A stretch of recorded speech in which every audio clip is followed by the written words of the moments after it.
हरे कृष्णा। राधे राधे। आप सभी का दिन शुभ और मंगलमय हो।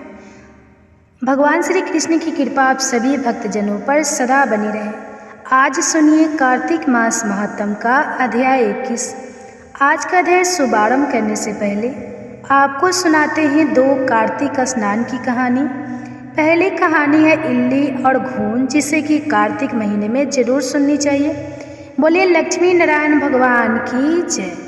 एक समय की बात है, एक इल्ली और घून रहा करते थे। दोनों में अच्छी दोस्ती थी, जहाँ भी जाते साथ साथ जाते। तो एक बार कार्तिक का महीना आया। राजा की बेटी कार्तिक स्नान के लिए जा रही थी। तो इल्ली कहने लगी कि आओ घून, हम भी कार्तिक स्नान करते हैं। राजा की बेटी जाती है तो हम भी चले जाएंगे, क्या पता हमें भी पुण्य फलों की प्राप्ति हो। तो इल्ली की बात सुनकर घून कहने लगा कि तू ही कार्तिक स्नान कर, मैं तो कार्तिक स्नान के बारे में कुछ नहीं जानता, क्या होता है इसके करने से, मैं तो नहीं करूँगा। घून के मना करने पर इल्ली एक बार तो उदास हो गई। सोचने लगी कि कार्तिक स्नान तो जरूर करना था। तभी उसके मन में एक विचार आया कि राजा की बेटी जाती है तो उसके पल्ले से लगकर चली जाऊंगी और उसी के साथ वापस भी आ जाऊंगी, मुझे अकेले जाना नहीं पड़ेगा। तो यह सोचकर वह तो बहुत ही खुश हुई।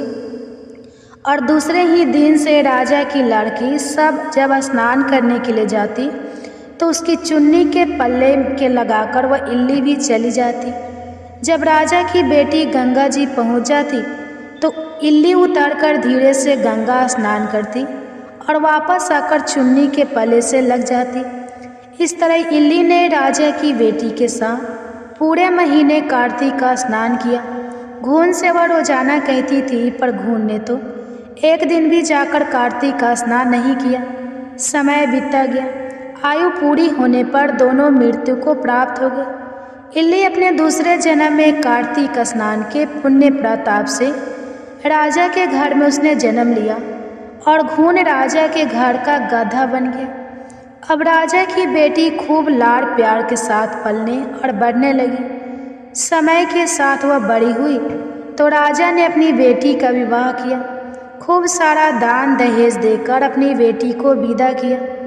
अब बेटी ससुराल जाने लगी तो उसने अपनी पालकी रुकवाई और राजा से कहा कि पिताजी, मुझे तो यह गधा चाहिए। तो अपनी बेटी के मुंह से इस तरह की बात सुनकर राजा को बड़ी ही हैरानी हुई। राजा ने कहा कि बेटी, तुम चाहे तो धन और दौलत ले जाओ, इस गधे को मत लेकर जाओ। लोग क्या कहेंगे कि राजा के घर से आई है और दहेज में गधा लेकर आई है।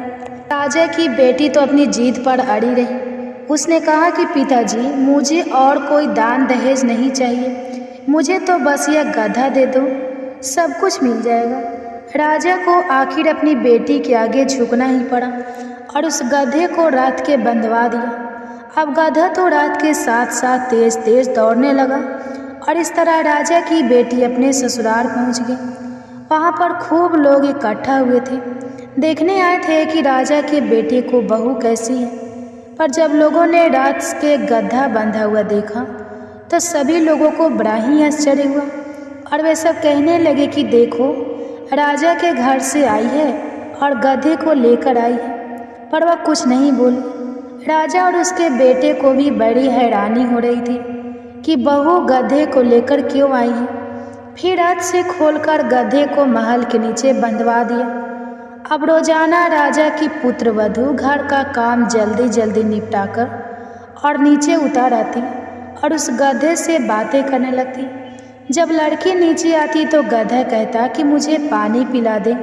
तो वह लड़की कहती, मैंने तुम्हें पहले ही कहा था कि कार्तिक का स्नान कर ले, पर तूने तो मेरा कहना नहीं माना। तू तो बोलता था कि मैं कार्तिक का स्नान नहीं करूँगा, ना ही मैं व्रत करूँगा, मैं तो बाजरा खाऊंगा और ठंडा ठंडा पानी पीऊँगा। अब बाजरा खा और ठंडा ठंडा पानी पी, मेरे साथ कार्तिक का स्नान कर लेता तो थोड़ी यह हालत ना होती। एक दिन राजा ने अपनी पुत्र वधू को गधे के साथ बातें करते हुए सुन लिया तो उन्होंने अपने राजकुमार को बुलाकर सारी बात बताई। राजकुमार ने आकर अपनी पत्नी से कहा कि आप मुझे सारी बात बताओ। तब रानी बनी उस लड़की ने कहा कि स्वामी, मैं पिछले जन्म में इल्ली थी और जो यह गधा यह घून था। जब मैंने इससे कहा था कि कार्तिक का स्नान कर ले, पर वह नहीं माना और मैं राजा की लड़की के पल्ले से लगकर पूरे महीने कार्तिक का स्नान करती थी। तो कार्तिक का स्नान के पुण्य प्रताप से मैंने राजा के घर में जन्म लिया और राजा के घर में ही बहू बनकर आई हूँ। तब राजा के बेटे ने सुना कि कार्तिक स्नान का इतना पुण्य प्रताप होता है, तो उसने अपने पिताजी को कार्तिक स्नान के पुण्य फल के बारे में बताया और कहा कि पिताजी, आप हमें आज्ञा दें कि हर साल हम दोनों पति पत्नी जोड़े से कार्तिक का स्नान करें। तो राजा अपने बेटे की बात सुनकर बहुत खुश हुए और उन्हें कार्तिक का स्नान करने की इजाज़त भी दी। फिर राजा का बेटा और उसकी पत्नी हर साल कार्तिक के महीने में गंगा जी जाकर कार्तिक का स्नान करते थे और फिर पंडितों को भोजन करवाकर खूब दान पुण्य भी करते थे। तो राजा ने सारी नगरी में कहलवा दिया कि जिस तरह मेरे बेटे और बहू कार्तिक का स्नान करती है, उसी तरह सारी नगरी के लोग कार्तिक का स्नान करें। तो सारे लोगों ने अपने राजा की आज्ञा मानकर कार्तिक का स्नान किया और स्नान किया हुआ पानी उस घून पर डाला जो गधा बना हुआ था, जिससे वह मोक्ष को प्राप्त हुआ। हे कार्तिक भगवान, कार्तिक स्नान का जैसा पुण्य फल आपने इल्ली को दिया, वैसा सबको देना। जो भी कार्तिक स्नान करके आपकी इस कथा को श्रद्धापूर्वक सुने, उसकी सारी मनोकामनाएं पूरी करना। अब सुनिए धर्मराज की कहानी। एक समय एक बुढ़िया माई थी, बहुत व्रत पूजा करती थी, व्रत नियम रखती थी। बुढ़िया माई की मृत्यु हुई तो भगवान के घर से यमदूत लेने बुढ़िया माई यमदूतों के साथ चली गई। थोड़ी दूर चली तो आगे गहरी नदी बह रही थी। बुढ़िया माई उस नदी में डूबने लगी। तब दूतों ने पूछा, माई, गाय दान की है क्या? तब बुढ़िया माई ने मन में गाय का ध्यान किया तो गाय माता वहाँ पर उपस्थित हो गई। गाय की पूंछ पकड़कर बुढ़िया माई नदी पार हो गई। थोड़ी दूर आगे चली तो काले कुत्ते खाने को दौड़े। तब कुत्तों ने पूछा, माई, कुत्ते को रोटी दी है क्या? तब बुढ़िया माई ने कुत्ते का ध्यान किया तो कुत्ते वहाँ से चले गए। थोड़ी दूर आगे चली तो काले कौवे बुढ़िया माई को चोंच मारने लगे। तब दूत बोले कि ब्राह्मण की बेटी को सिर में तेल लगाने को दिया है क्या? तो बुढ़िया माई ने ब्राह्मण की बेटी को याद किया। तब कौवे ने चोंच मारना बंद कर दिया। अब आगे चली तो पैरों में कांटे चुभने लगे। तब दूतों ने कहा, हे माई, तूने कभी चप्पल दान की है क्या? जब बुढ़िया माई ने अपना दान याद किया तो उसके पैरों में चप्पल आ गई। थोड़ी दूर आगे चली तो चित्रगुप्त जी ने दूतों से कहा कि तुम किसे ले आए हो? तब वे बोले कि बुढ़िया माई ने दान ने पुण्य तो बहुत किया, पर धर्मराज जी का कुछ भी नहीं किया, इसलिए आगे के द्वार बंद है। तब बुढ़िया माई कहने लगी कि अब क्या करूं? मुझे 7 दिनों के लिए वापस धरती पर भेज दो। 7 दिन तक धर्मराज की कहानी सुनूंगी और उद्धापन करने के बाद वापस आ जाऊंगी। तब चित्रगुप्त जी ने बुढ़िया माई को वापस धरती पर भेज दिया। पूरे गांव में खबर फैल गई कि बुढ़िया माई को भूतनी का रूप धारण करके आई है। जब वो अपने घर पहुंची तो बेटे बहू ने भूतनी समझकर घर के दरवाजे बंद कर दिए। तब वह कहने लगी कि मैं भूतनी नहीं हूँ, मैं तो धर्मराज जी के कहने पर वापस आई हूँ। अब मैं नियम से धर्मराज जी की कहानी सुनूंगी, उसका उद्धापन करूंगी और फिर वापस चली जाऊंगी। उसकी बात सुनकर बेटे ने उद्धापन की पूजा की, सारी सामग्री उसे लाकर दे दी। सबने कहानी सुनी लेकिन हुंकारा किसी ने भी नहीं भरा। तब बुढ़िया माई पड़ोसन के पास गई और उसे अपनी कहानी सुनने को कहने लगी। पड़ोसन ने उसकी कहानी भी सुनी और हुंकारा भी भर दिया। बुढ़िया माई ने 7 दिन तक धर्मराज जी की कहानी कही और उसका उद्धापन किया, सभी समापन को दान कर दिया। तब धर्मराज जी ने बुढ़िया माई के लिए धरती पर विमान भेजा। विमान देखकर तो सभी गांव वाले स्वर्ग जाने के लिए तैयार हो गए। बुढ़िया माई कहने लगी कि मेरी कहानी तो बस पड़ोसन ने सुनी है, उसी ने हुंकारा भरा है, इसलिए सिर्फ पड़ोसन मेरे साथ जाएंगे। तो सब गांव वालों ने बुढ़िया माई के पैर पकड़ लिए और कहने लगे कि हमें भी धर्मराज जी की कहानी सुना दो। तब बुढ़िया माई ने सबको धर्मराज जी की कहानी सुना दी। कहानी सुनने के बाद सभी लोग विमान में बैठकर स्वर्ग पहुँचे। तब धर्मराज जी कहने लगे कि मैंने तो सिर्फ बुढ़िया माई के लिए विमान भेजा था, ये सारे गांव वाले क्यों आ गए? तब बुढ़िया माई बोली कि मेरी कहानी इन सभी ने सुनी है, इसलिए मेरे पुण्य का आधा पुण्य इन्हें भी दे दो। तब धर्मराज जी ने सभी गांव वासियों को स्वर्ग में वास दिया। हे धर्मराज जी महाराज, जैसे बुढ़िया माई को स्वर्ग में वास दिया, धर्मराज जी की कहानी कहते सुनते हुंकार भरते सबको स्वर्ग में वास देना, सबकी मनोकामना पूरी करना, सब पर अपनी कृपा बनाए रखना। बोलिए धर्मराज जी की जय।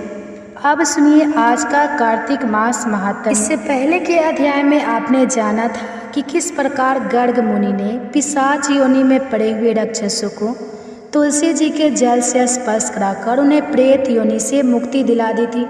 यहाँ तक की कथाएं सुनने के बाद अब ऋषियों ने श्री सूत जी से कहा, हे सूत जी महाराज, अब कार्तिक शुक्ल अष्टमी जिसे गोपाष्टमी भी कहते हैं, उसका भी महात्म्य हमें सुनाने की कृपा कीजिए। तब श्री सूत जी बोले, हे ऋषियों, बाल्य अवस्था में भगवान श्री कृष्ण ने कार्तिक शुक्ल अष्टमी तिथि से ही गौ को चराने के लिए जंगल में ले जाना प्रारंभ किया था, इसलिए यह अष्टमी गोपाष्टमी कहलाती है। सभी मनोकामनाओं की पूर्ति करने के लिए इस दिन गायों का पूजन करके गाय की परिक्रमा करें और फिर गायों के पीछे कुछ दूर तक जरूर जाए। इस दिन भगवान कृष्ण की परम प्रिया श्री राधा जी के नाम से विख्यात राधा कुंड में स्नान करके जो भी व्यक्ति भगवान कृष्ण का पूजन करता है, उसके सभी पाप तुरंत ही नष्ट हो जाते हैं। गोपाष्टमी के दिन ही महिमा का वर्णन करते हुए श्री सूत जी ने आगे कहा, हे ऋषियों, इस दिन सायंकाल गोधूली बेला के समय गौ के पीछे पीछे चलने से अनेकों जन्मों के पाप जड़ सहित नष्ट हो जाते हैं। इस दिन गायों को दान करने से असंख्य गायों को दान का फल प्राप्त होता है और गाय की सेवा करने से परम पद की प्राप्ति होती है। अगर संयोग वर्ष इस दिन काल के समय श्रवण नक्षत्र हो तो वह जयंती योग हो जाता है और जयंती योग युक्त गोपाष्टमी को स्नान दान आदि करने से मनुष्य निश्चय ही मोक्ष को प्राप्त कर लेता है, इसमें तनिक भी संदेह नहीं। महाराज पृथु ने देवर्षि नारद से विनयपूर्वक पूछा, हे भगवान, आप तो सभी वेदों शास्त्रों और पुराणों के ज्ञाता हैं, सब कृपा करके यह भी बताइए कि किस देवता की कितनी कितनी परिक्रमा करनी चाहिए और उनका क्या क्या फल प्राप्त होता है। राजा पृथु का यह प्रश्न सुनकर देवर्षि नारद कहने लगे, नारायण नारायण, हे राजन, देवी की एक और सूर्य की ओर अग्नि की 7, गणेश जी की 3, शिव जी की आधी, पितरों की 3 या 4 और भगवान विष्णु की 4 परिक्रमा और अथवा प्रदक्षिणा ही लगानी चाहिए। इस संबंध में एक इतिहास सुनाता हूँ, ध्यान पूर्वक सुनो। जो किसी समय बृहस्पति जी और देवराज इंद्र का संवाद है और स्वयं ब्रह्मा जी ने मुझे सुनाया था। देवर्षि नारद ने कहा, व्यवस्थ मनवंतर में एक बार देवराज इंद्र सहित सभी देवता देवगुरु बृहस्पति जी के पास गए और उनसे पूछा, हे गुरुदेव, ब्रह्मकाल से पहले यह सृष्टि कैसी थी, इंद्र आदि देवगण कैसे थे और उनका क्या क्या कर्म था। यह सुनकर बृहस्पति जी कहने लगे कि हे देवताओं, उस समय की बात तो हम भी नहीं जानते, क्योंकि उस काल को बीते अब तक 6 मनवंतर हो चुके हैं, परंतु आपकी ही नगरी में सुधारमा रहता है और सब कुछ बता सकता है। ऐसा कहकर बृहस्पति देव जी इंद्र आदि सभी देवताओं को लेकर सुधारमा जी के पास है। सुधारमा जी ने देव गुरु सहित इंद्र आदि देवताओं का यथा विधि पूजन और आदर सत्कार किया। देवराज इंद्र सुधारमा जी की राज लक्ष्मी और वैभव को देखकर दंग रह गए और पूछ बैठे कि हे सुधारमा, इतनी सारी राज लक्ष्मी और वैभव तुम्हें कैसे प्राप्त हो गए? तुमने कौन सा ऐसा यज्ञ दान और तप कर लिया है जिससे ब्रह्मकाल से पहले ही बातें भी तुम जान सकते हो? यह जानने की हमारी इच्छा है, कृपा पूर्वक यह बताने की कृपा करो। धर्मा ने उत्तर दिया, हे इंद्र, जब 4 युगों की 1000 चौकड़ियाँ बीत जाती है तब ब्रह्मा जी का एक दिन होता है और उस एक दिन में 14 मनु और इंद्र होते हैं। जब हम विष्णु लोक में थे तब वहाँ पर रहते हमारे सामने इतने ब्रह्मा हो चुके हैं कि हम भी उनकी गणना नहीं कर सकते। उसके बाद हम यहाँ स्वर्ग में आ गए। हमने जो एकमात्र अच्छा कर्म करके इतनी लंबी आयु पाई है, अब उसका विवरण भी सुनो। पहले जन्म में मैं एक मांस भक्षी गिद्ध हुआ करता था। एक समय कार्तिक शुक्ल नवमी को श्री विष्णु जी के मंदिर पर बैठा हुआ था कि एक शिकारी ने एक बाण मारा, जिससे घायल होकर मैं विष्णु मंदिर में आ गिरा। उसी समय मांस के लोभी एक कुत्ते ने आकर मुझे पकड़ लिया। उसे देखकर अन्य कुत्ते भी वहां पर आ गए और वह कुत्ता उनसे डरकर मंदिर के चारों ओर चक्कर लगाने लगा। अन्य कुत्ते भी उसके पीछे पीछे भागते रहे। उस कुत्ते ने मुझे मुंह में पकड़कर परिक्रमा की थी। इस प्रकार अनजाने में ही सबने विष्णु जी के मंदिर की परिक्रमा कर ली। इसी बीच मेरी मृत्यु हो गई। मंदिर की प्रदक्षिणा अर्थात परिक्रमा से भगवान विष्णु अत्यंत प्रसन्न हो गए और फिर मुझको अपना परम पद दे दिया। यह बात सुनकर देवराज इंद्र और अन्य सभी देवता अत्यंत प्रसन्न हुए और उन्होंने भी भगवान का पूजन करके प्रदक्षिणा की। इसके पश्चात देवर्षि नारद ने इस नवमी और भगवान की परिक्रमा का महत्व बताते हुए आगे कहा कि हे राजन, कार्तिक शुक्ल नवमी सतयुग की आदि तिथि है। उस दिन भगवान की पूजा, प्रदक्षिणा, व्रत, दान, तप और यज्ञ करने से कई गुना फल मिलता है। अगर कार्तिक शुक्ल नवमी को मथुरा में जाकर भगवान का पूजन और परिक्रमा की जाए तो उसे अनंत गुना फल की प्राप्ति होती है। परिक्रमा करने में जितने पग अर्थात कदम उठते हैं, उसके उतने ही कुल वैकुंठ लोक में वास करते हैं, उसके उतने ही कुलों का उद्धार हो जाता है। अगर मथुरा नगरी बहुत दूर हो तो अन्य किसी धार्मिक स्थान पर जाकर परिक्रमा करनी चाहिए। अगर ऐसा भी संभव ना हो तो ब्राह्मण विष्णु जी की प्रतिमा, गाय, तुलसी जी अथवा शालिग्राम जी की प्रदक्षिणा ही कर लेनी चाहिए। समुद्र सहित संपूर्ण पृथ्वी की परिक्रमा करने से जो फल प्राप्त होता है वही अनंत पुण्य फल तुलसी जी अथवा शालिग्राम जी की परिक्रमा करने से प्राप्त हो जाता है। कार्तिक के शुक्ल पक्ष की नवमी को गौ, ब्राह्मण, देव, मंदिर, तुलसी, वन, साधु, वैरागी, जीवन मुक्त, परमहंस, गृहस्थ, वेद, उपवेद और पुराण यह सब ग्रामों में ही वास करते हैं। अतः अपने ग्राम अर्थात गांव की परिक्रमा करने मात्र से इन सभी की परिक्रमा भी हो जाती है। ग्राम की परिक्रमा करने के लिए प्रातःकाल ब्रह्मा मुहूर्त में उठकर शौच, स्नान आदि नित्य कर्म से निर्भीत होकर कमंडल हाथ में लेकर ओम नमो भगवते वासुदेवाय मंत्र का जाप करता हुआ सूर्योदय होने से पहले ही परिक्रमा प्रारंभ कर देनी चाहिए।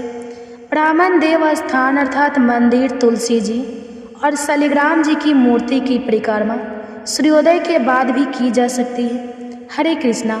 इसके बाद देवर्षि नारद जी ने महाराज पृथु को जो भी कथा सुनाई, जो भी वृत्तांत सुनाया, उसका वर्णन आप सभी अगले अध्याय में सुनिए। अब सुनिए श्री तुलसी चालीसा पाठ और तुलसी माता की आरती। जय जय तुलसी भवती सत्यवती सुखदनी नमो नमः। हरि प्रेसी श्री वृंदा गुण खानी, श्री हरि शीस विरजन देहु, अमर वर्य बेजन हित, हे वृंदावनी अब ना करहु विलंब। धन्य धन्य श्री तुलसी माता महिमा, अगम सदा श्रुति, गाता हरि के प्राणों से तुम प्यारी। हरहि हेतु किन्हो तपरी, जब प्रश्न है दर्शन दीन हो, तब कर जोरु विनय उसकी हो। हे भगवंतम कंत मम होए, दीन जानी जान छाड़ जा, सुनि लक्ष्मी तुलसी की बानी। दीन हो श्राप कथ पर आनी, उस आयोगी वर मांगन हारी। हो बीट पर तुम जर तनुधारी, सुनी तुलसी शपथ ही माहू। करहु वास तुनि चन धामा दियो वचन। हरि तब तत्काला सुनहु सुमुख जानी। बिहाला समय पाई योरो पाती तोरा पुजहि आस। वचन सत्य मोरा तब कोकुल मह गोप सुदामा। तू भई तुलसी दामा कृष्ण रास लीला के। माही राधे सके प्रेम लाखी नाही। दियो श्राप तुलसी तत्काल नर लोक कहीं तुम जन्म हो। यो बाला यो गोप बह दानव राजा। शंख चूर्ण नामक सिर ताजा। तुलसी भता सुखी नारी परम सती गुण। रूप अगारे अस दवे कल्पवती। जब गए कल्प तृतीय जन्म तब भय हो। वृंदा नाम भयो तुलसी को असुर जलंधर। नाम पति को कर अति बंद अतुर बल। धामा किन्हा शंकर से संग्रामा जब निज सने। सहित शिव हारे मरही ना तब कर हर की पुकारे। पतिव्रता वृंदा थी नारी को ना सके पतहि संग हारी। तब जलंधर ही भेष बनाई वृंदा ढिग हरि पहुँचो जा। शिव हित लही करी कपट प्रसंगा। कियो सती त्वे धर्म तो ही भंगा भयो जलंधर कर संग हारा सुनी। उर्सो के उपारा ही छन की दियो कपट। हरि तारी लखी वृंदा दुख गिरा। उचार जलंधर जसे हते अभीता सोई। रावण दस हरहि सीता हास्य प्रस्तर सम हृदय। तुम्हारा धर्म खंडे माँ में पति सहारा। यही कारण लही श्राप हमारा होए तनु पासन। तुम्हारा सुनी हरि तुरंत ही वजन। उचार दियो श्राप बीना विचारो लखे नानी जी कर तू। तपति को लन हियो जब पार्वती को जरमति। तू अस हो जर रूपा जग मह तुलसी बिटपे अनूपा। धगवर रूप हर शालिग्रामा नंदी गंडक बिच लालामा। जो तुलसी दल हम ही चढ़ाई है सब सुख भोग परम पद पाई है। बिन तुलसी हरि जलत शरीरा अतिशय उठत शीस उड़े पीरा। जो तुलसी दल हरि सिर धारित सहस्त्र घट अमृत डारित। तुलसी हरि मन रंजन हारी रोग दोष दुख भंजन। हारी प्रेम सहित हरि भंजन। निरंतर तुलसी राधा में नाही। अंतर व्यंजन हो छप्पन हो प्रकार। बीन तुलसी दल ना हरहि प्यारा सकल तीर्थ। तुलसी तर छाही लह दे मुक्ति जन संशय। नाही कवि सुंदर एक हरि गुण गावत। तुलसी ही निकट सहस गुने पावत। बसत निकट दुर्वासा धामा। जो प्रयास ते पूर्व ललामा पाठी करही। जो नित नर नारी होई सुख भाषा ही त्रिपुरारी। तुलसी चलीसा पढ़ी तुलसी तरु गिरिधारी। दीपदान करी पुत्र फल पावा। बंध नारी सकल दुख दरिद्र हरि। हारि परम प्रसन्न आसे धन जन गही। कर बसही पूर्णात्रही अभिमत फल जगत। महिला ही पूर्ण सब काम कज दलही। तुलसी तक सहज बसही हरि राम तुलसी महिमा। नाम लखि तुलसी सुत सुखी राम मानस चालीसा। रचो जग मह तुलसी दास। प्रेम से बोली तुलसी महारानी की जय। जय तुलसी महारानी नमो नमः। हर की पटरानी नमो नमः। तुलसी महारानी नमो नमः। धन्य तुलसी पुरन तप कीनो। शालिग्राम बनी पटरानी नमो नमः। तुलसी महारानी नमो नमः। हर की पटरानी नमो नमः। जाके पत्र मंजरी कोमल श्रीपति कमल चरण लपेटानी नमो नमः। तुलसी महारानी नमो नमः। हरि की पटरानी नमो नमः। कौन महीने बोई रानी तुलसा कौन महीने हुई हरियाली नमो नमः। तुलसी महारानी नमो नमः। हर की पटरानी नमो नमः। कौन महीने हुई तेरा पूजा कौन महीने हुई पटरानी नमो नमः। तुलसा महारानी नमो नमः। आषाढ़ मास में बोई रानी तुलसा सावन महीने हुई हरियाली नमो नमः।